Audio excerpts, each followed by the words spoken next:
क्या आप जानते हैं कि माँ गंगा भी भगवान कृष्ण के साथ गोलोक में ही विराजती थी?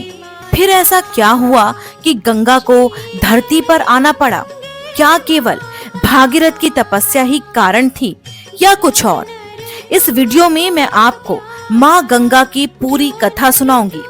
वीडियो को अंत तक जरूर देखिएगा और चैनल को लाइक शेयर सब्सक्राइब जरूर कीजिएगा। एक बार की बात है, माँ गंगा और भगवान कृष्ण एक साथ गोलोक धाम में बैठे थे।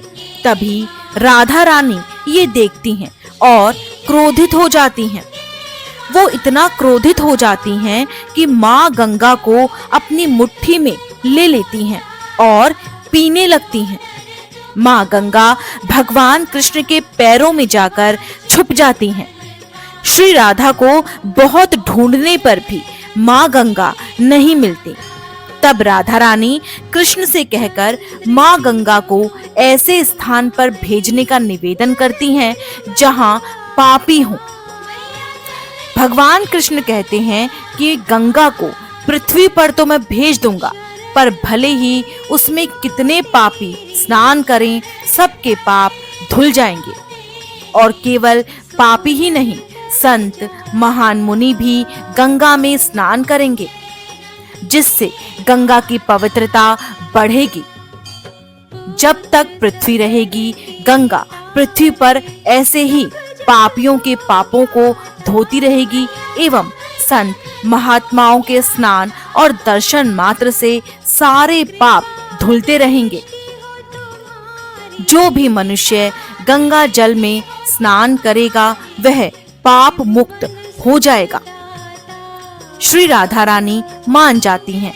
भगवान कृष्ण ऐसा संयोग बनाते हैं जिससे भागीरथ अपने पितरों को ताड़ने के लिए माँ गंगा का आह्वान बड़ी तपस्या द्वारा करते हैं।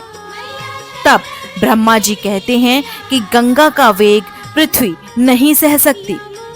श्री कृष्ण और ब्रह्मा जी महादेव से प्रार्थना करते हैं कि वो इस वेग को संभालें। महादेव, जो हमेशा देवताओं की भलाई के लिए कुछ भी कर जाते हैं, विष तक पी जाते हैं, वह अपनी जटाओं में माँ गंगा को स्नान देने की बात मान जाते हैं। तब जाकर भगवान कृष्ण के पैरों के अंगूठे से माँ गंगा निकलती हैं, भगवान शिव की जटाओं में स्थान ग्रहण करती हैं और धरती पर गंगोत्री से होते हुए संपूर्ण जगत का उद्धार करती हैं।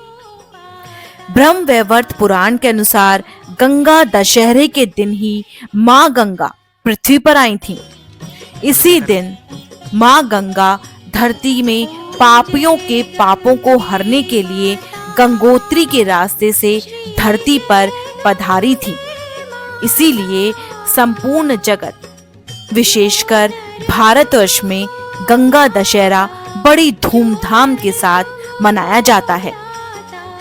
गंगा नदी पर आरती की जाती है और दीप फूलों के साथ माँ गंगा का आह्वान किया जाता है।